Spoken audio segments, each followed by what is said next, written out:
Bueno, pues en esta mañana me puso el Señor una palabra en el corazón y le he puesto de título Cristo, principio y fin. Y vamos a ir a Colosenses 1, del 15 al 20.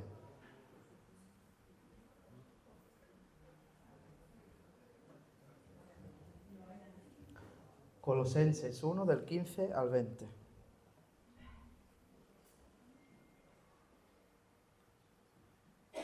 ¿Lo tenemos? Dice así la palabra del Señor. Él es la imagen del Dios invisible, el primogénito de toda creación, porque en Él fueron creadas todas las cosas, las que hay en los cielos y las que hay en la tierra, visibles e invisibles, sean tronos, sean dominios, sean principados, sean potestades, todo fue creado por medio de Él y para Él.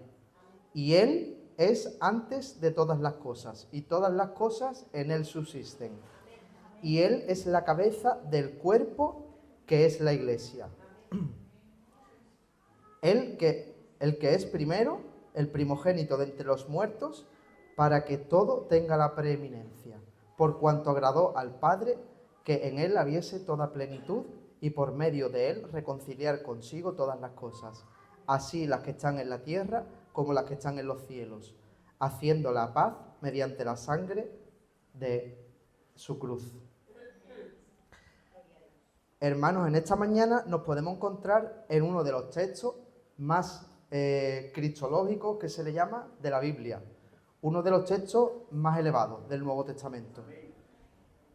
Y esto es porque en este pequeño extracto de la palabra podemos encontrar afirmaciones tremendas sobre quién es Jesús.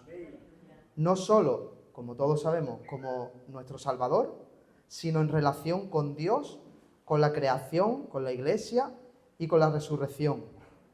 En pocas frases podemos ver que Jesús es la imagen del Dios invisible, el primogénito de toda la creación, todo, absolutamente todo. Y cuando digo todo no es solo el universo, tu vida también fue hecho por Él y para Él. Tronos, dominios, principados, potestades, Él es antes que todo y todo por Él subsiste. Y hermanos, después de tener esta imagen en la mente de este ser tan poderoso, tan grande, qué cosa tan terrible sería enemistarse con Él. Si es terrible muchas veces enemistarse con nuestro propio vecino por los problemas que nos puede causar, imaginaros enemistarse con el Dios Todopoderoso. Qué insensatez tan grande, como podemos ver hoy en día en muchos lugares del mundo, sería burlarse del ser más poderoso que ha existido, existe y existirá. Amén. Lo más inteligente, creo yo, que podemos hacer ante tal ser y ante tal poder es agachar la cabeza con humildad y decir: Señor, ten misericordia de ti, que soy como nada al lado tuyo. Porque ¿qué somos al lado del Señor, hermanos? Hoy estamos, nos dan una noticia terrible, un cáncer, cualquier tipo de enfermedad, y mañana no estamos. Incluso estamos aquí, no tiene por qué ser una enfermedad, salimos por esas puertas y Dios no lo quiera, nos coge un coche y ya no estamos. Y sabemos, hermanos, que Él es eterno, que no tiene principio, no tiene fin, y su palabra también es eterna. ¿Qué somos nosotros en comparación con Él? Pero ahí no queda la cosa, hermanos. Ese ser tan grandioso y poderoso, creador de todo lo que existe, se humilló de tal manera. Ustedes imaginaros el creador de todo humillarse al punto de hacerse como nosotros. O sea, es que es como si nosotros nos hacemos, por ejemplo, me lo invento, hormiga, vaya forma de humillarnos. Y no solo eso, sino que nació en un pesebre, porque podría haber nacido en el palacio más grande que haya podido existir jamás. Vino a vivir de la manera más humilde que se puede, hasta el punto que la palabra dice que no tenía ni dónde reposar su cabeza. El Señor de señores y Rey de reyes no tenía dónde reposar su cabeza. Y vino a dar su vida por nosotros. Y hermanos, nuestra situación antes de conocer a Cristo era como mencionaba antes, éramos enemigos de Él, pero Él vino a reconciliarnos y a hacernos sus amigos y ya no más sus enemigos. Y antes de entrar en profundidad en el texto, yo siempre me lo pregunto, debemos preguntarnos y entender por qué Pablo escribe esto a la iglesia de Colosas. O sea, yo cuando leo un texto me pregunto, bueno, cuando Pablo estaba escribiendo, cuando Pablo, Pedro, Juan, quien sea, cuando estaba escribiendo a cierto grupo de personas, le dice ciertas cosas. ¿Por qué estaba diciendo eso en concreto? Eran cartas, por lo tanto, algo tenía que estar ocurriendo para que Pablo fuera a escribir esto. Y hermanos, en Colosas se estaba extendiendo una enseñanza que hacía sentir a los creyentes que Cristo no era suficiente. O sea, que para alcanzar la salvación, aparte de Cristo, había que hacer algo más. No necesariamente negaban a Cristo, porque evidentemente creían en Él, pero añadían cosas alrededor de Él, tales como elementos judíos. Sabéis que en los primeros días de la Iglesia se movía mucho el pueblo judío, que había dejado sus antiguas creencias judías y se había hecho cristiano, y todavía arrastraban esas prácticas judías, tales como fiestas, lunas nuevas, días de reposo, alimentos que pueden o que no pueden comer. También estaba creciendo en la parte de Grecia el ascetismo. Sabéis que por allí es cuando en esa época era el boom de las filosofías y tal. Pues esta filosofía transmitía la idea de que para alcanzar una espiritualidad más alta eran necesarias privaciones severas, como por ejemplo dejar de comer X días, dejar de beber o distintos el ayuno, ¿vale, hermanos? Pero era en plan, aparte de Cristo, añadir esta práctica. Dureza con el cuerpo, abstinencia, reglas estrictas. También se estaba viendo en la iglesia de Colosas culto o veneración de ángeles. No se sabe si se trataba de adorar ángeles directamente, invocarlos, venerarlos o considerarlos intermediarios para acercarse a Dios, ¿vale? Pero parece ser que la idea de que Cristo no bastaba como único mediador y cabeza, y que tenían que, o sea, ellos tenían la idea de que Dios era demasiado santo y ellos eran demasiado pecadores, que ellos no podían tener contacto directo con Dios y que necesitaban a alguien intermedio para poder tener contacto con Dios. Y ese alguien intermedio eran los ángeles. Por lo tanto, se cree que podían invocarlos, adorarlos, venerarlos, o incluso a lo mejor hasta rezarle a los ángeles para que intercedieran delante de Dios. Imaginaos qué herejía. También añadían experiencias visionarias, o sea, tener visiones. Y ojo, Pablo no niega que Dios pueda tener evidentemente visiones, ¿no? A lo largo de la historia de la Iglesia hemos visto cómo Dios habla de múltiples maneras, y una de esas múltiples maneras son las visiones. Pero el problema es cuando alguien usa esas visiones para colocarse por encima de otros creyentes. También habían filosofías, etc. La falsa enseñanza de Colosas no decía exactamente Cristo no importa. No lo decían, ellos creían en Cristo, evidentemente. Pero el peligro que había allí era algo más sutil y estaba más escondido. Y era que Cristo más reglas, Cristo más ángeles, Cristo más experiencias espirituales, Cristo más un duro trato del cuerpo, Cristo más un conocimiento superior, etc. En resumen, creía que hacía falta algo más aparte de Cristo. Por eso Pablo va a escribir este texto donde ensalza tanto a Cristo y demuestra que Él es el Dios único y verdadero y que fuera parte de Él no hace falta nada más para alcanzar la salvación. Y por eso mismo en Colosenses, no hace falta que vayáis, en Colosenses 2 del 9 al 10 le va a escribir: porque en Él habita corporalmente toda la plenitud de la deidad, es decir, Dios habitando en Cristo. Y vosotros estáis completos en Él. Ahí no dice incompletos, hermanos, ahí dice que todos nosotros estamos completos en Cristo, no necesitamos nada más. Y que Él es la cabeza de todo principado y potestad. Por lo tanto, si Él es la cabeza de todo principado y potestad y nosotros estamos completos en Él y en Él habita corporalmente toda la plenitud de la deidad, ¿qué más necesitamos? Con Cristo no hace falta nada más, hermanos, absolutamente nada. Él es el único requisito para poder obtener la salvación. No hace falta hacer X días de reposo, no hace falta tratar el cuerpo de manera dura, no hace falta tener visiones o sentir cosas, que últimamente está muy de moda el sentir cosas dentro de la iglesia. Hay hermanos que creen que porque quizás no están, o sea, que porque quizás no sientan, no están haciendo las cosas bien.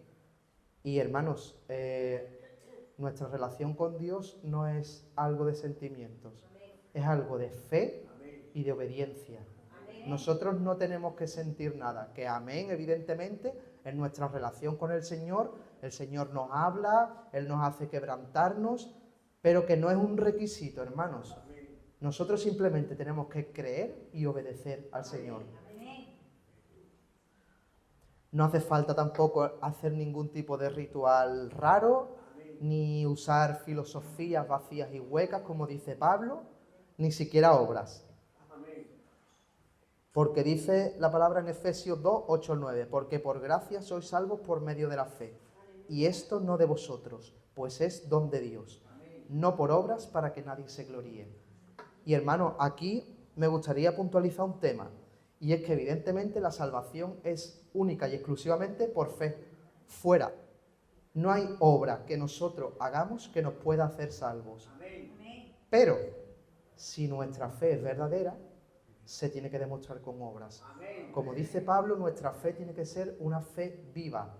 ¿Y qué es una fe viva? Es una fe que produce obras. Si yo me convierto hoy, estoy viviendo de una manera y dentro de un año sigo viviendo exactamente de la misma manera, por mucho que yo diga que yo tengo fe, lo pongo en duda.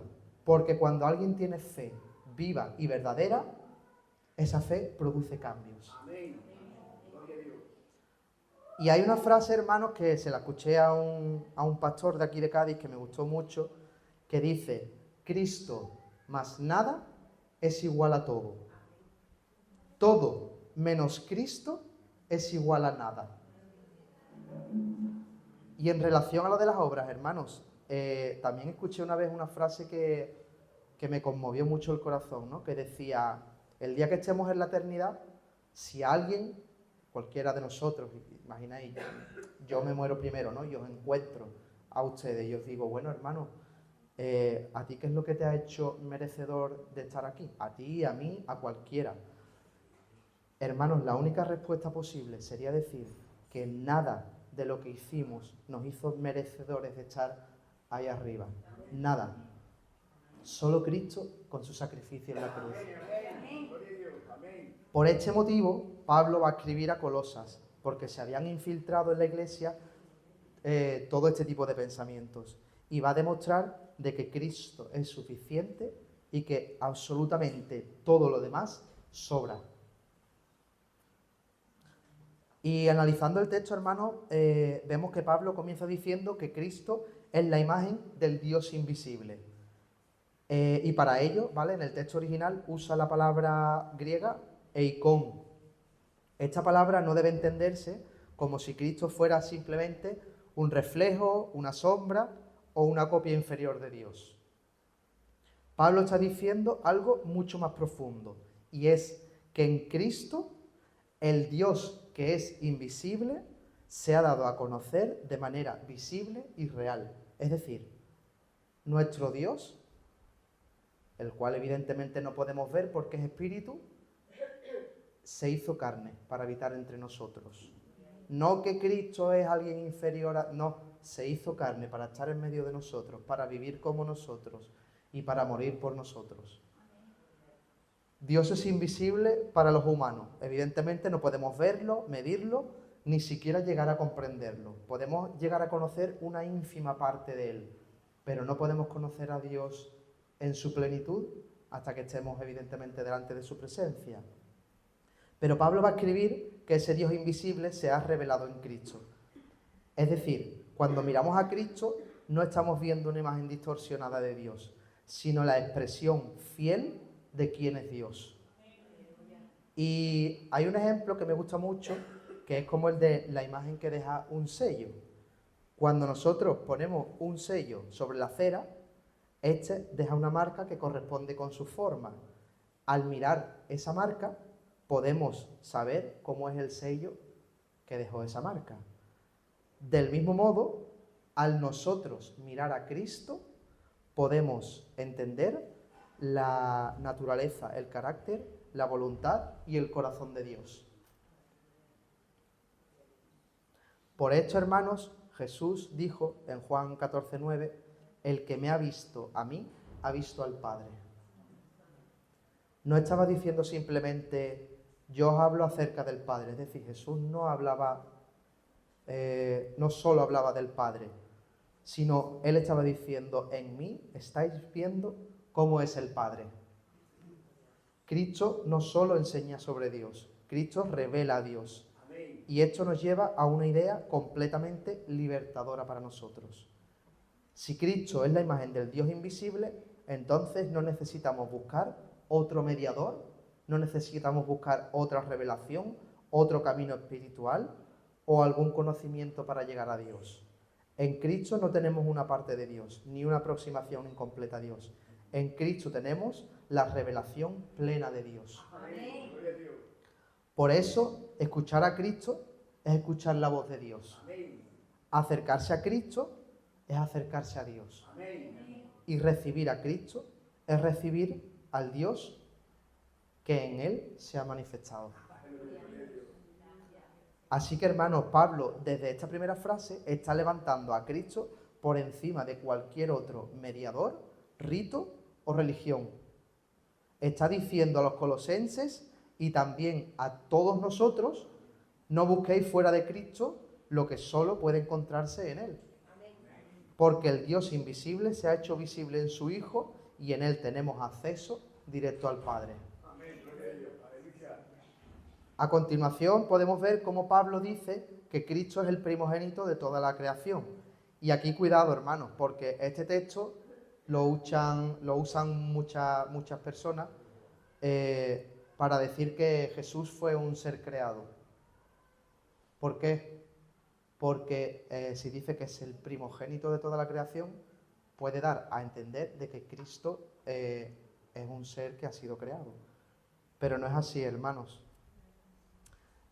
Para esto Pablo en el original usa la palabra prototokos, que literalmente está relacionada con la idea de primogénito, pero que en el pensamiento bíblico esta palabra no habla únicamente de orden de nacimiento. Muchas veces se usa para expresar rango, dignidad, herencia, autoridad.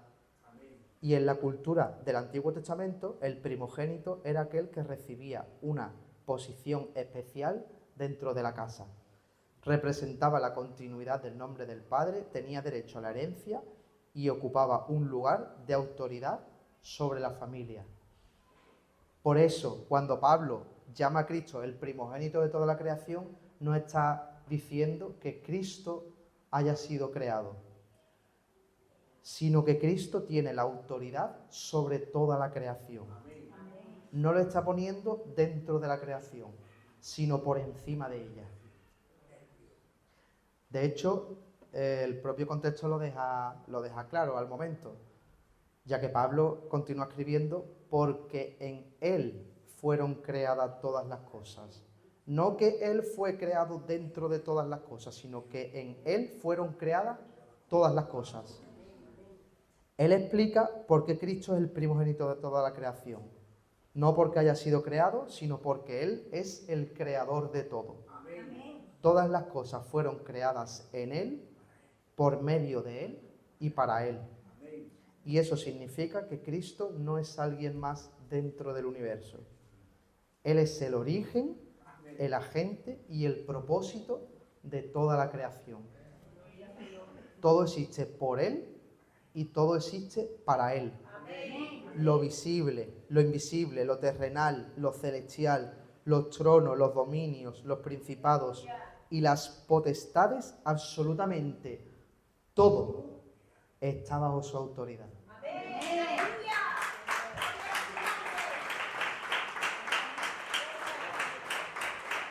¿Qué quiere decir eso, hermano? Que si todo está bajo su autoridad, quiere decir que Él tiene el control de todo. Esto no lo tenía aquí, pero me lo está poniendo el Señor. Si Él tiene el control de todo, Él tiene el control de tu problema. Él tiene el control de tu situación. Yo no sé, hermano, en esta mañana, todos nosotros, ¿no? Pasamos por nuestra vida situaciones más difíciles, más complejas, pero quiero decirte que por muy difícil que sea tu situación, confía en el Señor, porque Él es el dueño de todo. Todo está bajo su autoridad y no ocurre nada sin que Él lo permita. Y si quizás a tu vida ha llegado algo que es duro, estás pasando por una situación que no comprendes, déjame decirte que Dios tiene un propósito para todo y que eso que quizás nosotros vemos como maldición, en un futuro, Dios lo va a tornar en bendición. Amén.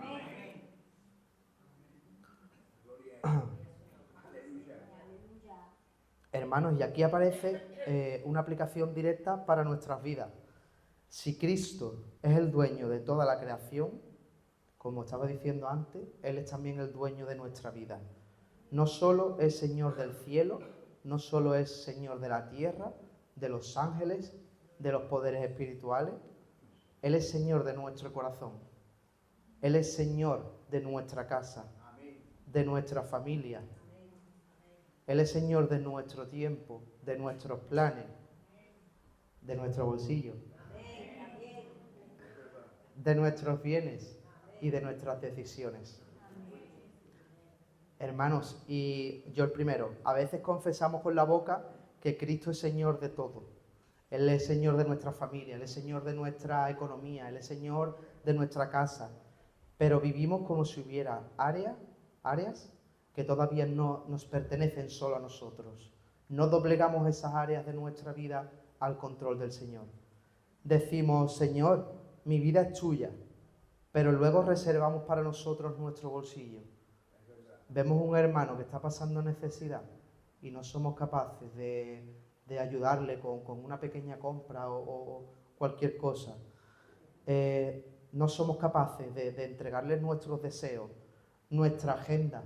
No, hermano, no he podido venir a la iglesia porque tenía X cosas. Oye, que si es trabajo, que si es enfermedad, evidentemente, ¿no? Pero yo llego a escuchar, hermanos, no he ido al culto porque tenía un cumpleaños. Hermano,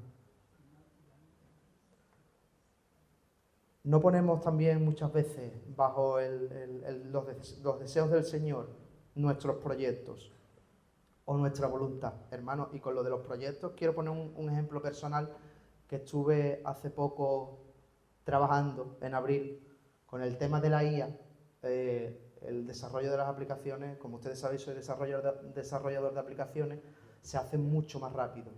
Ahora en abril estuve con una IA haciendo una aplicación que quería poner en venta, que funcionaba por suscripción y tal, y la cosa no salió bien en el sentido, o sea, no es que tuviera gasto económico ni nada, sino que necesitaba ciertos permisos de Google y tal para acceder a ciertos temas, y Google no me los dio. Son permisos tienen unos requisitos muy altos. Y hablaba con Carolina y decía, no sé si seguir intentándolo, si no, el Señor me estaba poniendo carga en el corazón porque lo dejara, porque sabía que me iba a quitar tiempo de la iglesia, tiempo de oración, de dedicarle a la guitarra. No sentía yo del Señor, y desde el principio le decía a Carolina, le digo, hay que ver que ciertamente este proyecto que empecé nunca lo puse en las manos del Señor, lo emprendí por mi propia cuenta, por mi propia voluntad, y a la vista está cómo han salido las cosas. Entonces, hermanos, Él es el Señor de todo y debemos entregarle, aunque nos duela, nuestra voluntad y confiar en Él, hermanos, porque nuestros caminos no son sus caminos. Él es el que conoce el camino y debemos confiar en Él, aunque suene duro y difícil de decir, Señor, mi voluntad te la entrego a ti, pero os puedo asegurar que su voluntad es mejor que la nuestra y que nos va a llevar a un mejor lugar que el que nos pueda llevar nuestra propia voluntad. Entonces, hermanos, la cuestión no es si Cristo tiene autoridad, porque Pablo deja claro que la tiene. La verdadera cuestión es si nosotros vivimos reconociendo esa autoridad. ¿Dejamos que el dueño gobierne lo que es suyo? ¿Permitimos que su voz tenga más peso que nuestros deseos? ¿Somos obedientes a sus mandamientos o nos resistimos cuando su voluntad confronta la nuestra? Porque confesar que Cristo es el primogénito de toda la creación no es solo hacer una afirmación verbal, es reconocer que todo le pertenece, incluso nuestras vidas. Amén. Y si todo fue creado por Él y para Él, entonces nuestra vida solo encuentra su verdadero propósito cuando deja de girar alrededor de nosotros mismos y comienza a vivir para la gloria de Cristo. Amén. Hermanos, ¿qué cantidad de personas hay hoy en día que van por el mundo vacías, que no saben cuál es su propósito en la vida, preguntándose cuál es mi propósito en la vida? Y eso les hace probar de todos los palos, por así decirlo. Drogas, alcohol, sexo, videojuegos, incluso temas de ocultismo, cartas, astrología. No encuentran un propósito, hermanos. Y nuestro propósito, fuimos creados con un propósito, y ese propósito es alabar y adorar al Señor. Si estas personas verdaderamente entregaran sus vidas al Señor, seguramente que ese vacío existencial que tienen, ese no saber cuál es su propósito en la vida, seguro que no lo tendrían. Y hermanos, hasta aquí Pablo nos ha mostrado a Cristo en relación con toda la creación. Podría dar una imagen de un Dios lejano. ¿Por qué? Porque claro, es el Dios de toda la creación y ahí se queda, pero no. Nos ha dicho que todo fue creado por Él y para Él, por medio de Él, que todo le pertenece, que todo está bajo su autoridad y que toda la realidad encuentra su propósito en Él. Pero Pablo no solo se queda ahí. Ahora nos va a hacer poner nuestra mirada en algo más concreto, y es su iglesia. Porque Cristo no solo es Señor del universo, también es Señor de su pueblo, de su iglesia, de su cuerpo. No solo tiene autoridad sobre las estrellas, los cielos, la tierra, sino que también tiene autoridad sobre aquellos que han sido rescatados por su sangre. Y no solo rescatados, hermanos, comprados. Del mismo modo que es nuestra cabeza la que dirige a nuestro cuerpo, Cristo, que es la cabeza de la iglesia, dirige al cuerpo. Y esto es importante porque podríamos, y se ve mucho hoy en día, hermanos, podríamos alabar a Cristo como creador de todo y aún así resistir su gobierno sobre nosotros como iglesia. Podríamos confesar que todo fue hecho por Él y para Él, pero luego vivir como si la iglesia nos perteneciera a nosotros. Hermanos, la iglesia no le pertenece a Miguel. La iglesia no me pertenece a mí. La iglesia, perdonad que os diga, no os pertenece a ninguno de los que estáis aquí. La iglesia simplemente le pertenece a Cristo. Amén. Nosotros tenemos el privilegio y la misericordia que Dios nos usa como herramientas en medio de su iglesia. Pero la iglesia no es nuestra, hermanos, es de Cristo.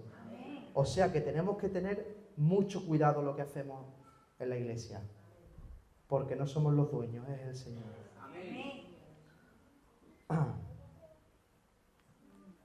Y hermanos, me gustaría señalar aquí un par de puntos, y es que cuidado con los que no aceptan un consejo o exhortación de un hermano, de un líder o del pastor, siempre evidentemente que tenga base bíblica. He visto muchos casos a lo largo de mi vida, hermanos, y yo tampoco es que sea aquí mayor, tengo 35 años, pero he visto muchos casos en que se le ha dicho algo a un hermano y este se lo ha tomado a mal, hasta el punto incluso de dejar de asistir a la iglesia, no ya en concreto a esta, sino en general. Si se supone que el Señor es el Señor de nuestra vida y Él nos puede hablar a través de hermanos y nos lo tomamos así, ¿estamos dando verdaderamente el lugar de Señor de nuestras vidas a Cristo? Si el pastor, líder, hermano, quien sea, hermanos, nos habla y lo que nos está hablando es con base bíblica, hermanos, nosotros deberíamos de aceptar con humildad lo que ese hermano nos está diciendo. Porque es el Señor el que le está poniendo a ese hermano lo que quiere que nosotros cambiemos de nuestras vidas. Y si Él verdaderamente es el Señor de nuestras vidas, tenemos que aceptarlo con humildad. Y os lo digo yo, que Miguel a mí me tiene... a mí siempre me coge y me da... Cuidado también, hermanos, con lo que dicen que no se congregan, porque ellos tienen una relación con Cristo en sus casas. Esto lo escucho yo mucho, hermanos, de hermanos que no se congregan y que dicen que no, si yo no necesito ir a la iglesia, yo tengo mi relación con Cristo y con eso es suficiente. No, hermanos, eso no es cierto. Del mismo modo que un miembro fuera del cuerpo se muere, un cristiano fuera de la iglesia acaba muriendo espiritualmente. Y el que diga y crea lo contrario, permíteme que te diga que se está engañando a sí mismo. Del mismo modo que si tú te cortas una mano, yo me corto la mano, yo la dejo aquí, esa mano en varios días está muerta. Del mismo modo, nosotros que somos el cuerpo de Cristo, si alguien no se congrega, ese hermano acabará muriendo espiritualmente. Y lo he visto así de ocasiones, hermanos.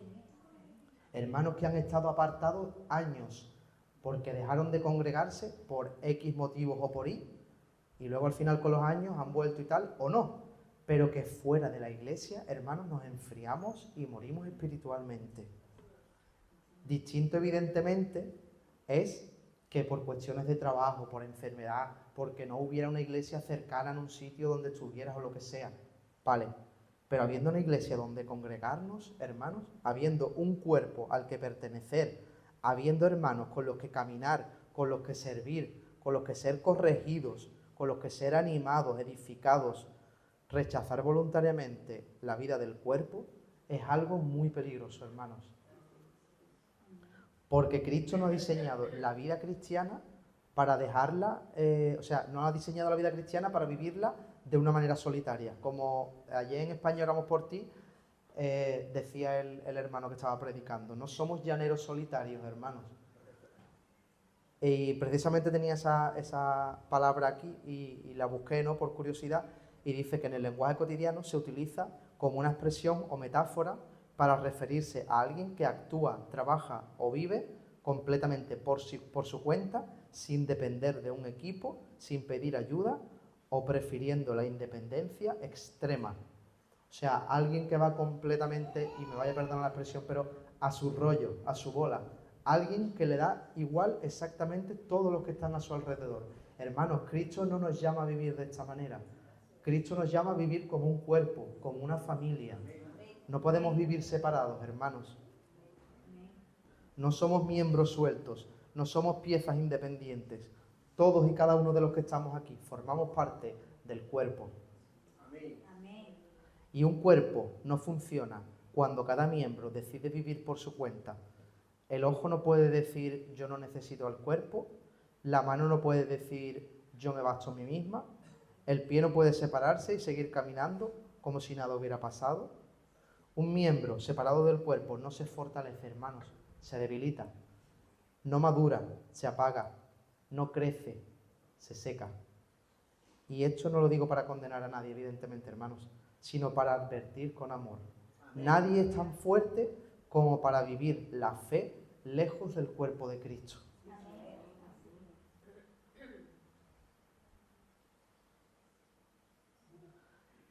Y a veces, hermano, una persona, hemos visto que puede dejar de congregarse porque quizás fue herida, quizás algún hermano la pudo decepcionar, quizás vio errores dentro de la iglesia. Hay que ver esta iglesia, cómo está predicando el hermano, hay que ver cómo toca la guitarra, hay que ver el pelo que me trae, la camisa que me trae.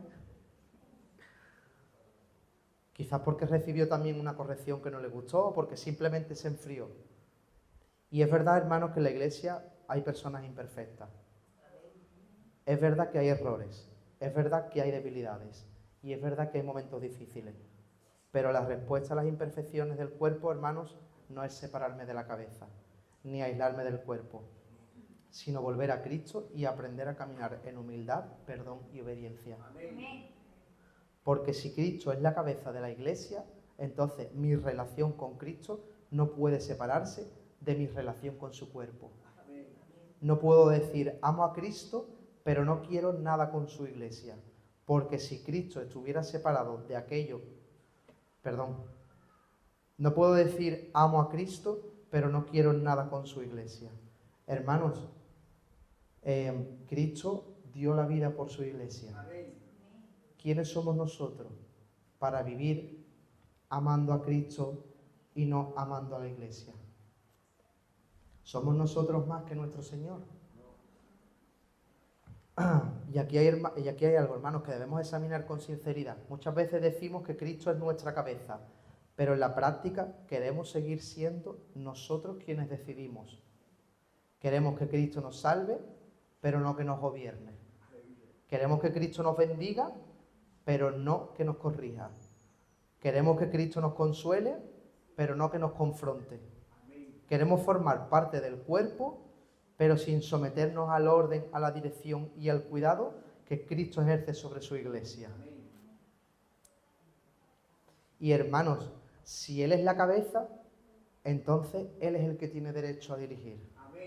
Él es el que tiene derecho a ordenar, a corregir y a decirnos cómo debemos vivir, cómo debemos relacionarnos, cómo debemos servir, cómo debemos perdonar y cómo debemos someternos unos a otros en amor.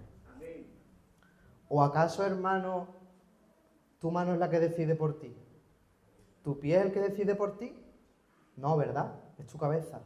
Del mismo modo, hermano, Cristo es el que decide por el cuerpo. Así que, hermanos, con esta frase, Pablo nos está confrontando profundamente. Si Cristo es la cabeza de la iglesia, entonces la iglesia no es mía, no es tuya, no es del pastor, no es de los líderes, no es de una familia. Y pongo como ejemplo mi familia, ¿no? Los coaches.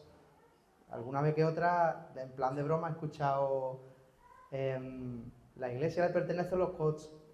Que si yo cuando era el líder de jóvenes, que si el grupo de alabanza, que si la limpieza, que si no sé qué, que si no sé cuánto. No, hermano, la iglesia no le pertenece a ninguna familia. Ni siquiera a una denominación, hermanos. ¿Cuántas veces hemos visto denominaciones grandes y el grupo de pastores principales creen que esa iglesia les pertenece a ellos? Pero no, hermanos, la iglesia pertenece simple y llanamente a Cristo. Amén. Y si la iglesia es de Cristo, entonces debemos tratarla con reverencia. No podemos manejarla según nuestros gustos. No podemos dividirla por nuestras preferencias y no podemos abandonar el cuerpo tan a la ligera. No podemos despreciar a los hermanos por lo que Cristo derramó su sangre. No podemos servir solo cuando nos apetece, someternos solo cuando estamos de acuerdo o amar solo cuando todo es fácil. Y en esta mañana, hermano, te invito a que cierres tus ojos, que agaches tu cabeza.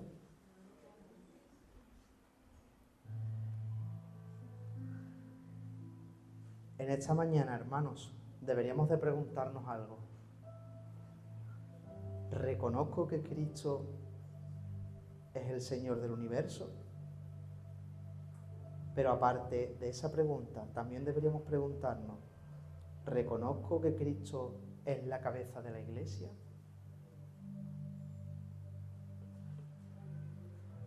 ¿Me dejo gobernar por Él dentro del cuerpo? ¿Recibo su corrección? ¿Amo a los miembros del cuerpo? ¿Ocupo el lugar que Dios tiene para mí en medio del cuerpo? ¿Estoy sirviendo con fidelidad? ¿O tiene para mí más importancia otros temas fuera de la iglesia? ¿Estoy viviendo como parte del cuerpo o como un miembro aislado? ¿De qué manera estoy viviendo dentro de la iglesia? ¿Estoy reconociendo que Cristo es el Señor, el creador de toda la creación y la cabeza de la iglesia? ¿O pasan los días y no me acuerdo de Él? Porque, hermanos, si Cristo es la cabeza, nosotros como cuerpo debemos escuchar su voz. Si nosotros somos su cuerpo nuestra respuesta no puede ser otra más que obediencia, humildad y entrega. Pero esta verdad, hermanos, no solo nos confronta, también nos consuela. Porque si Cristo es el Señor de todo, nuestra vida no está abandonada al azar. No estamos en manos de la casualidad, ni de las circunstancias que ocurren alrededor nuestra. No estamos en manos de los hombres, como muchas veces quizás podemos pensar. Ni siquiera, hermanos, bajo los poderes de este mundo. No estamos bajo el control de los poderes de este mundo. Por mucho que los políticos quieran hacernos creer que nos tienen controlados, el que controla nuestras vidas es Cristo. Estamos en las manos de aquel por quien fueron creadas todas las cosas, de aquel que sostiene todas las cosas y de aquel que gobierna sobre todo lo visible y lo invisible. Y eso significa que no hay situación en nuestra vida que escape a su control. No hay prueba que Él no vea. No hay lágrima que Él no conozca. No hay batalla que Él ignore. Y no hay temporada difícil que esté fuera de su voluntad soberana. Cristo no solo reina sobre el universo de manera lejana, hermanos. Cristo reina también sobre nuestra casa. Cristo reina sobre nuestra familia, sobre nuestra iglesia. Cristo reina sobre nuestro dolor, sobre nuestro futuro y sobre nuestro corazón. Amén. Y si Él es la cabeza, entonces Él sabe hacia dónde llevar a su cuerpo. Él nos guarda, Él nos guía, Él nos corrige, Él nos sostiene, Él nos conduce conforme a su propósito.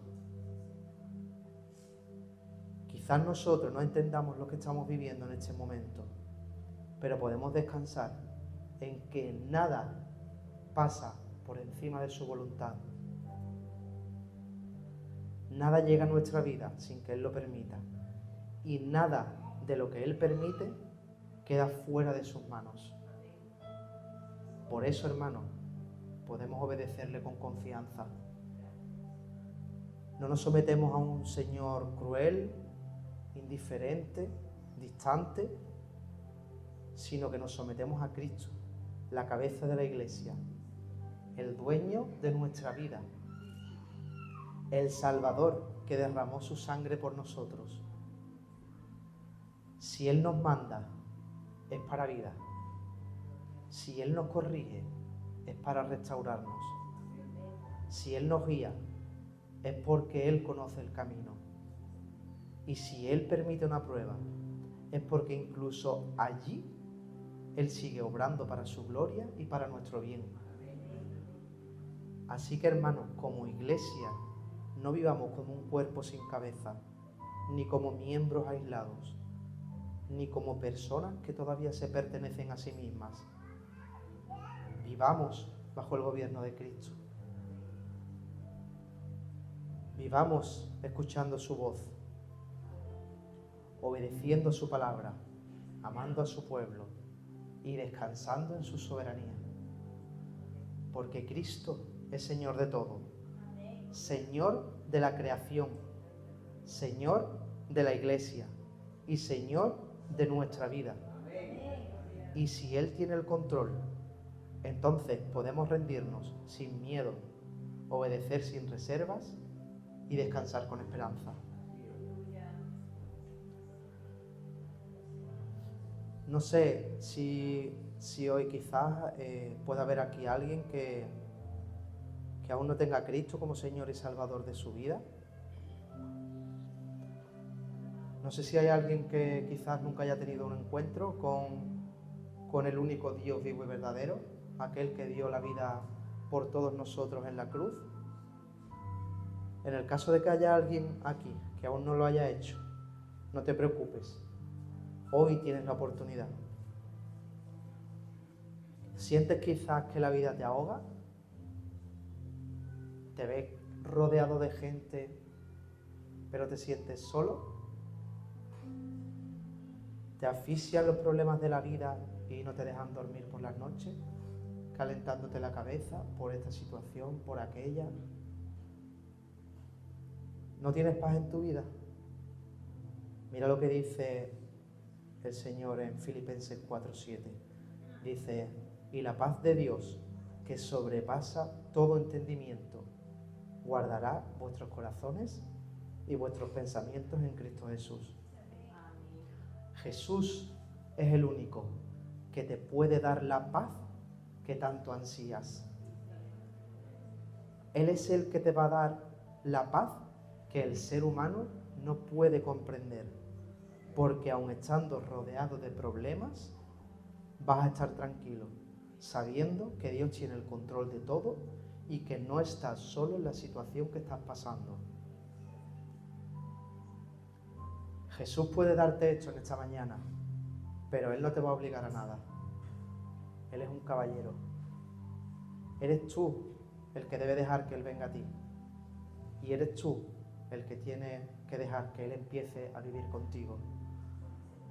Eres tú el que tiene que dejar que Él empiece a darte esa paz incomprensible, ese gozo. Y eres tú el que debe permitir que Él sea el Señor de tu vida. No sé si hay aquí en esta mañana alguien que quiera aceptar al Señor como Señor y Salvador de su vida. Si hay alguien, ¿vale? No te voy a pedir que levantes la mano, no te voy a pedir que te pongas de pie. Simplemente voy a hacer una oración y repítela conmigo en tu corazón. Señor, en esta mañana reconozco que soy un pecador y he vivido lejos de ti. Creo que moriste por mí y que resucitaste. Me arrepiento de mis pecados y desde hoy quiero que seas y te recibo como mi Señor y Salvador. Gracias por tu amor, gracias por tu cruz, por tu perdón y por la vida eterna que me has dado por gracia. En el nombre de Jesús. Amén. Señor, en esta mañana, Padre, te quiero dar gracias, Padre, por tu palabra, Señor. Gracias, Padre, porque tú en esta mañana, Señor, nos has hablado con claridad, Padre.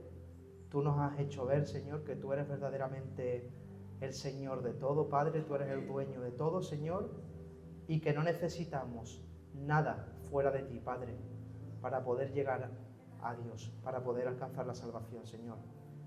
Gracias, Padre, por la obra que tú haces en la vida de cada uno de nosotros, Señor. Y yo te pido, Padre, que en esta mañana esta palabra quede sembrada en el corazón de cada uno de los que estamos aquí y en el corazón de cada uno de los que puedan llegar a escucharnos a través de las redes sociales, Padre.